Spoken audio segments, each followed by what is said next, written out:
क्या था? उस आदमी के पास एक जुनून था, उस आदमी के पास एक कमिटमेंट था, उस आदमी को उसका लक्ष्य के अलावा कुछ नजर नहीं आ रहा था। आपको क्या लगता है, दशरथ माझी ने जब पहाड़ तोड़ना चालू किया था तो उसके आसपास के लोगों ने उसको नेगेटिव नहीं किया था क्या? उसको डिस्टर्ब नहीं किया था क्या? ये दुनिया का नियम है। दुनिया अपने दुख से उतनी दुखी नहीं है जितना कि पड़ोसी के सुख से है। क्या बोला मैं? दुनिया अपने दुख से दुखी नहीं है। खुद के घर के अंदर टीवी हो ना हो, पड़ोस में नहीं आना चाहिए चाहे कुछ भी हो जाए। और अगर आ गया तो फिर महाभारत चालू है। Right sir? तो दुनिया सबसे ज्यादा हमेशा एक प्रॉब्लम है, ये ह्यूमन नेचर है सर। लोग अपने ऊपर कम वॉच रखते हैं, पड़ोसी और दूसरों पे ज्यादा। इंडिया मेंटेलिटी ये बोलती है, हिंदुस्तान का 80% आदमी अपनी समस्या को बाद में सॉल्व करता है, पड़ोस की समस्या को पहले डिस्कस करता है। क्या बोला मैं? पड़ोसी की समस्या को पहले डिस्कस करता है। खुद के घर में रोटी आई नहीं है, पर दूसरे के घर की रोटी कैसे चल रही है उसका पूरा हिसाब उसके पास होता है। सही कह रहा हूं, गलत कह रहा हूं? तो दोस्तों, जो समय हम दूसरों की चर्चा करने में, दूसरों की जिंदगी में क्या चल रहा है उसको डिस्कस करने में अपने समय को बर्बाद करके वहां पे उनकी जिंदगी का निर्णय लेने में लगाते हैं, उसको डाइवर्ट कर दो और अपने आप पे खर्च करना स्टार्ट कर दो, आपकी जिंदगी बदल जाएगी। और ये सबसे मुश्किल काम है, क्योंकि हैबिट बदलना, हैबिट जानते हैं? थोड़ी इंग्लिश बोलता हूं, बीच बीच में शब्द चल जाएंगे ना। हैबिट जानते हैं? हैबिट बदलना दुनिया का सबसे मुश्किल काम है। आदमी का नियम है। दोस्तों, कल हम ट्रेन में आ रहे थे और हमें सीट नहीं मिल पाई, तो हम जैसे तैसे यहाँ पहुंचे। एक सज्जन सामने मेरे से बात करने लगे और वो मेरे से उन बातों पे डिस्कस कर रहे थे जिनसे मेरा कोई लेना देना नहीं। ट्रेन लेट क्यों हो गई, आगे 2 ट्रेन और खड़ी थी, इसलिए ये तो लेट आई, अब ये लेट पहुंचेगी। मैं उनसे कह रहा था, सर इससे क्या होगा, आपकी मेरे बात करने से ट्रेन जल्दी आ जाएगी क्या? बोले नहीं आएगी। मैंने क्यों डिस्कस कर रहे हो आप मेरे से? मैं, मुझे आपकी बातों में इंटरेस्ट आ रहा है, मैं लूंगा, क्योंकि मैं आरसीएम का बंदा हूँ। मेरे आरसीएम की बात करोगे तो बात करूंगा, नहीं तो जयराम। समझ रहे मेरी बात को? और आपको भी ऐसे लोग मिलेंगे, उनको दूर करो सर, उनको दूर करो। और ये करना ही पड़ेगा, समय की मांग है। और ये मांग क्यों है वो बताने जा रहा हूं। 2 मिनट के लिए आपको आरसीएम को साइड में रख देता हूं। पहले आपको आपकी जिंदगी से मिलाऊंगा, उसके बाद आरसीएम दिमाग में घुसाऊंगा। Right sir? क्लियर बात समझ में आ रही है? What is life? जिंदगी क्या है? लाइफ क्या है? लोग जिंदगी के अंदर किसी और की जिंदगी बनाने में खर्च कर देते हैं। Right sir? क्या है ये मानव जीवन, और क्यों हमारे सपने पूरे नहीं होते? आखिर क्या कारण है कि आज भी हम लोगों को छोटी छोटी चीजों के लिए समझौता करना पड़ता है? आज भी हमें एक मकान बनाना है, खुद का घर बनाना है तो समझौता करना पड़ता है। अगर हमें गाड़ी खरीदनी है तो समझौता करना पड़ता है। हमें हमारे बच्चों को अच्छी एजुकेशन देनी है तो समझौता करना पड़ता है। क्यों? कारण क्या कारण है इसके पीछे? एक सोच काम करती है। सोच क्या? ध्यान से समझना। आप लोग जब 15 साल के थे तो आप सबके सपने बड़े बड़े थे या नहीं थे? हेलो, मेरे को मेरी कहानी पता है। मैं जब 15-16 साल का था तो मेरा सपना था मेरे पास गाड़ी होगी, बंगला होगा, बैंक बैलेंस होगा। एक दिन मैं मेरे शहर का बहुत बड़ा आदमी बनूंगा। एक दिन मैं मेरे माँ बाप को विदेशों की यात्रा भी कराऊंगा। एक दिन मैं अपने माँ बाप को तीर्थ यात्रा भी कराऊंगा। लेकिन दोस्तों, जिंदगी में इस 15-16 साल के करियर में जो मेरे सपने थे ना, बहुत बड़े बड़े हुआ करते थे। बहुत ही बड़े बड़े सपने मैं देखा करता था, और शायद आप लोग भी देखते हैं। राइट या रॉन्ग? देखिए, मेरे साथ एक प्रॉब्लम है। अगर लगातार आप मुझे आंसर नहीं देंगे तो मेरे को समझ में नहीं आएगा कि आपको मेरी बात समझ में आ रही है नहीं आ रही है। समझ में आ रही है सर? समझना, 16 साल की उम्र में सपने इतने बड़े। Right sir? ये सपना है, ड्रीम।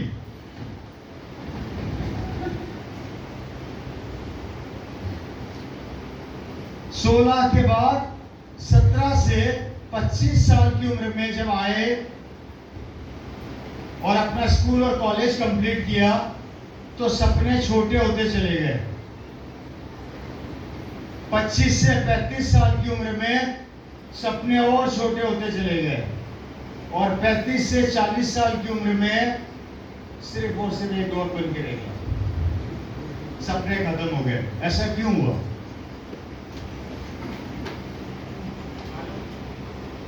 पंद्रह से 16 साल की उम्र में थे तो आप लोगों का सपना था विदेश घूमूंगा, लेकिन जैसे जिंदगी की दौड़ में भागना चालू किया तो पता लगा कि भैया इस जिंदगी की दौड़ में मैं अकेला नहीं भाग रहा, 150 करोड़ लोग भाग रहे हैं। और जब जैसे आपको ये पता लगा तो वहां से एक जिंदगी चालू हुई, उसे कहा जाता है समझौते वाली जिंदगी, जहां पे हम लोगों ने अपने आप से समझौता करना चालू कर दिया। मैं सही कह रहा हूं, मैं गलत कह रहा हूं सर? पहले सपना था महीने का लाख रुपया कमाऊंगा, जब लाख रुपया कमाने की लाइन में लगे तो पता लगा मेरे आगे 20 लोग ऑलरेडी लगे हुए हैं। और जब वो 20 लोग आपने देखे तो सपने खत्म होते चले गए, ड्रीम छोटे होते चले गए, फिर समझौता चालू हुआ। 1 लाख छोड़ो, एक काम करता हूँ 70,000 महीना मिल जाए तो बहुत बड़ी बात है। 70 की लाइन में लगे तो पता लगा वो लाइन भी बहुत लंबी है। फिर आए यार 50,000 मिल जाए महीने का, उससे घर का खर्चा चला लूंगा। 50,000 की लाइन में लगे तो पता लगा वहां पर भी लाइन बहुत लंबी है।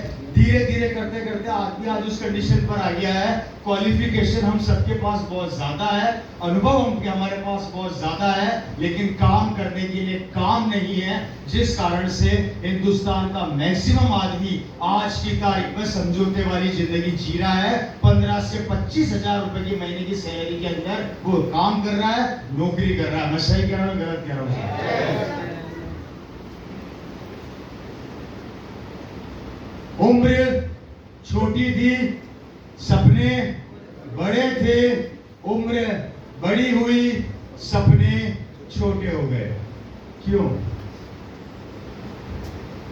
क्योंकि इस कंपटीशन के दौर में हमें एक्चुअल कंडीशन का पता लग गया। सही कह रहा हूं, गलत कह रहा हूं? और यही चैलेंज बढ़ता जा रहा है। और इस चैलेंज को हमारे दिमाग पर पैदा कैसे किया गया और ये आगे कैसे हुआ, कैसे बड़ा हुआ, मैं बताता हूं आप लोगों को। मुझे आज भी याद है और शायद आप लोगों को भी याद होगा। मेरी बात समझ में आ रही है?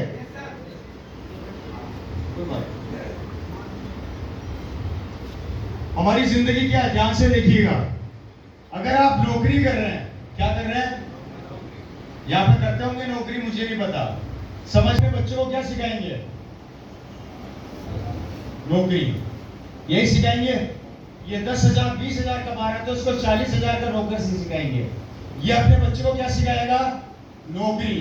ये सिखाएगा कि तू 50,000 कमा। ये अपने बच्चों को क्या सिखाएगा? नौकरी, तू 1 लाख रुपया कमा। आप अगर बिजनेस करते हैं, आप 50,000 कमाते हैं हर महीना, आप अपने बच्चों को सिखाएंगे बिजनेस। ये अपने बच्चों को सिखाएगा बिजनेस। ये अपने बच्चों को सिखाएगा बिजनेस। और तीसरा काम है खेती बाड़ी, जो हमसे होती नहीं है, राइट? लेकिन ये भी अपने बच्चों को सिखाएगा वही काम जो ये कर रहा है। मेरी बात को समझने की कोशिश कीजिएगा।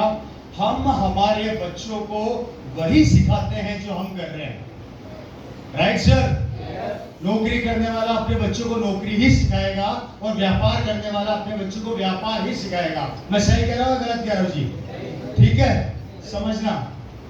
आपके दादा परदादा नौकरी करते थे तो आपको नौकरी सिखाई, आपने अपने बच्चों को नौकरी सिखाएंगे, ये अपने बच्चों को बिजनेस सिखाएंगे, ये अपने बच्चों को बिजनेस सिखाएंगे। ये परंपरा हमारे पुश्तों से चली आ रही है, हमारे पूर्वजों से चली आ रही है। अगर इसी परंपरा और इसी काम को करते हुए जब हमारे दादा परदादा ही करोड़पति नहीं बने तो हम कैसे बन जाएंगे?